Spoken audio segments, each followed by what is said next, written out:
कहाँ रह गया ये गार्ड? आज इसे आने दो, इसे तो मैं बताती हूँ। ओए इधर आ, कहाँ मर गया था तू? इतनी देर से मैं तुझे ढूंढ रही हूँ और तू यहाँ पे है नहीं। मैम साहब वो मैं दवाई लेने गया था। दवाई? किस चीज की दवाई? मैम साहब वो ना कल रात से मुझे बहुत तेज से बुखार है, वही की। अबे ओए, मेरे सामने ये बहाने कम बना, चुपचाप से जाके काम कर, समझा? अच्छा सुनिए मैम साहब, मुझे ना 2 दिन के लिए छुट्टी चाहिए थी। क्या कहा तूने? छुट्टी? तुझे छुट्टी क्यों चाहिए? अगर तू यहाँ पे नहीं रहेगा तो काम कौन करेगा फिर? तुझे ना कोई छुट्टी नहीं मिलने वाली है, समझा तू? चाहे बुखार हो, चाहे सर दर्द हो, कुछ भी हो, तू यही काम करेगा। देख लीजिए मैम साहब, मेरी बहुत ज़्यादा तबीयत ख़राब है। अगर मैं ऐसे काम करता रहूँगा ना तो ज़्यादा बीमार पड़ जाऊँगा। सुन, यहाँ पे ना आखिरी सांस तक नौकरी करियो, नहीं तो तेरी परमानेंट छुट्टी कर दूंगी, समझा? जा।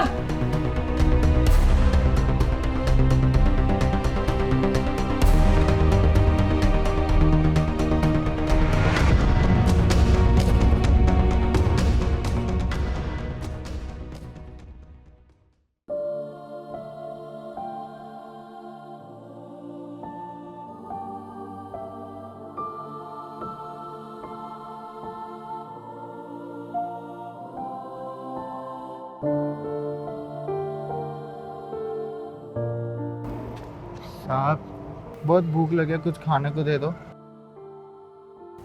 ना साहब प्लीज। अभी तो मैं तुझे खाने के लिए दे दूंगा, लेकिन बाद का? बाद के साहब बाद में देखूंगा, पर अभी भूख लगी है, खाने को दे दो ना। एक बात बता, तू भीख क्यों मांगता है? मेहनत करके खा लेना।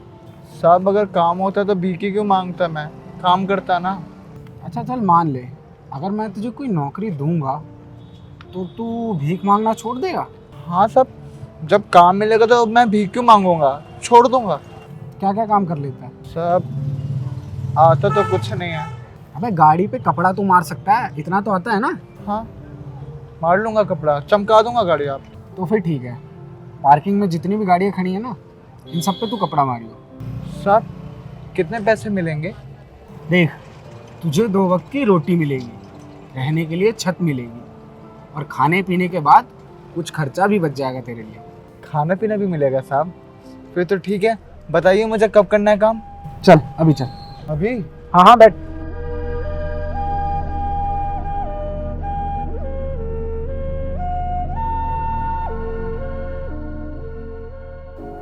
अरे बहन, मैं मामा जी के घर जा रहा हूँ, चलेगी क्या?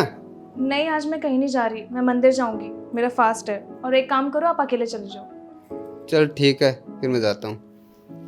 ठीक है।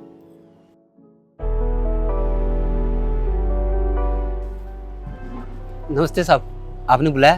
हाँ विक्रम, तू इतने टाइम से मेरे पास ईमानदारी से काम कर रहा है, मैंने सुना है तू कुछ बिजनेस करना चाहता है।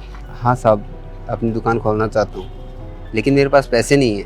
अरे मैं देता हूँ ना तुझे पैसे, तू बिजनेस कर, अपनी दुकान चला। लेकिन साहब मेरी दुकान नहीं चली तो मैं तो बर्बाद हो जाऊँगा, और आपके पैसे कहाँ से लौटाऊँगा मैं? अरे तू पैसे ले ले मुझसे, अगर तेरी दुकान चल गई तो तू पैसे लौटा दियो, वरना मैं वो पैसे भूल जाऊंगा। बहुत बहुत धन्यवाद साहब। शाम को आ, देता हूँ तुझे पैसे। ठीक है साहब।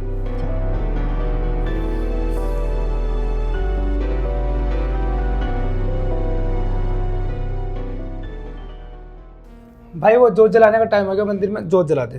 अबे तो तू ही जला लेना, दिख नहीं रहा क्या थका हुआ हूँ? और वैसे भी मुझे शाम को पार्टी में जाना है, बचपन से मैं ही पूजा पाठ करते आया हूँ, तू भी कभी कर लिया कर। जा जला। तेरे से तो बोलना ही बेकार है। हाँ जा।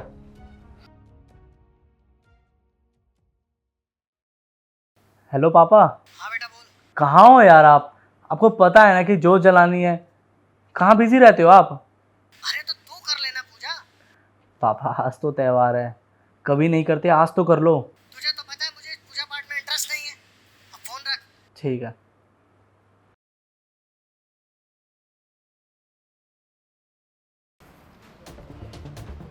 अरे सुमित, कैसा है भाई? बढ़िया हूँ। अरे मैंने सुना यार तूने 3 गाड़ियाँ ले ली हैं, कॉन्ग्रेचुलेशंस। भाई मेहनत करी है, 3 क्या 4 गाड़ी भी लूँगा। वैसे मेरे को टाइम नहीं है, मैं जा रहा हूँ, बिजी हूँ।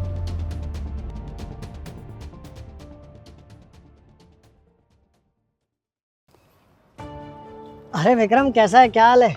अरे बढ़िया अंकल, अभी दुकान जा रहा था, लेट हो रहा है, बाद में बात करता हूँ। अरे कैसे मतलबी लोग हैं। अंकल जी, आजकल भलाई का ज़माना ही नहीं रहा। कह तो तू सही रहा है बेटा, लेकिन ऐसा क्या हो गया? एक लड़का था, कुछ टाइम पहले आया था मेरे पास भीख मांगता हुआ। बोला नौकरी नहीं है साहब, इसलिए भीख मांगता हूँ। तो मुझे लगा मजबूर होगा, मैंने उसे अपने पार्किंग में नौकरी दे दी और आज अच्छा खासा बड़ा आदमी बन गया है, पैसे वाला हो गया है। और पैसे वाला होने के बाद अभी परसों ही मुझसे मिला था, सीधे मुंह तक बात नहीं करता है मेरे से। तू सही कह रहा है बेटा, मैंने भी ऐसे किसी की मदद करी थी और उसने मेरे साथ दगा करी। हाँ, मैं किसी की मदद नहीं करता, जो जिस हाल में होता है ना उसे उसी हाल में छोड़ देता हूँ, क्योंकि लोगों की ये आदत है, आप जिसकी मदद करोगे ना वो आपका साथ छोड़ देगा। बहुत बुरा लगता है अंकल जी जब हमने किसी को बनाया हो और वो हमको ही ना पूछे।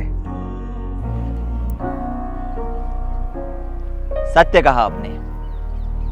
बहुत बुरा लगता है जब हमने किसी को बनाया हो और वो हमारी कदर ना करे। लेकिन उन्हें भी तो बुरा लगता होगा जिन्होंने तुम्हें बनाया है और जब तुम उन्हें नहीं पूछते।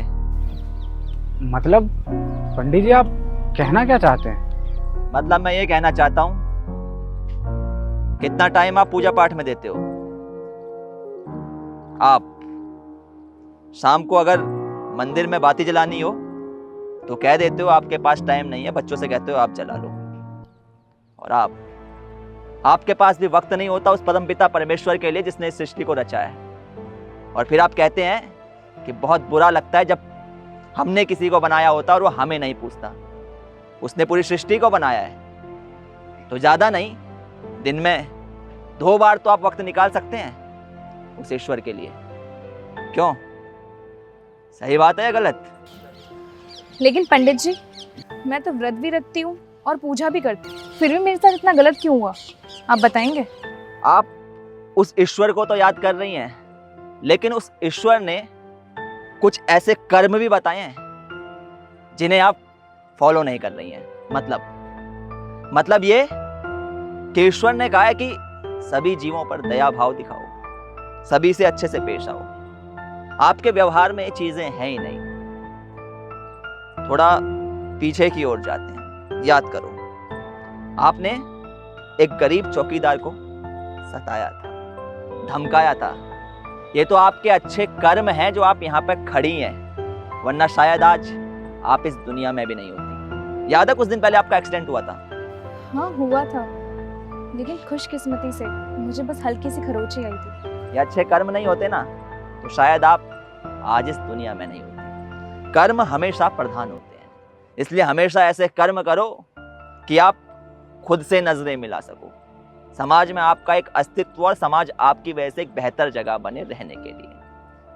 पूजा पाठ जरूरी है और पूजा पाठ के साथ साथ ईश्वर के बताए गए मार्ग पर चलना भी जरूरी है, क्योंकि सिर्फ पूजा पाठ करना और ईश्वर के बताए मार्ग पर ना चलना ये भी गलत है। अगर इन सभी चीजों को फॉलो करोगे तो मैं दावे के साथ कह सकता हूँ, जिंदगी में आप लोगों की दिन दोगुनी रात चौगुनी उन्नति कोई नहीं रोक सकता। ये सत्य है और इस सत्य को आपको स्वीकारना होगा।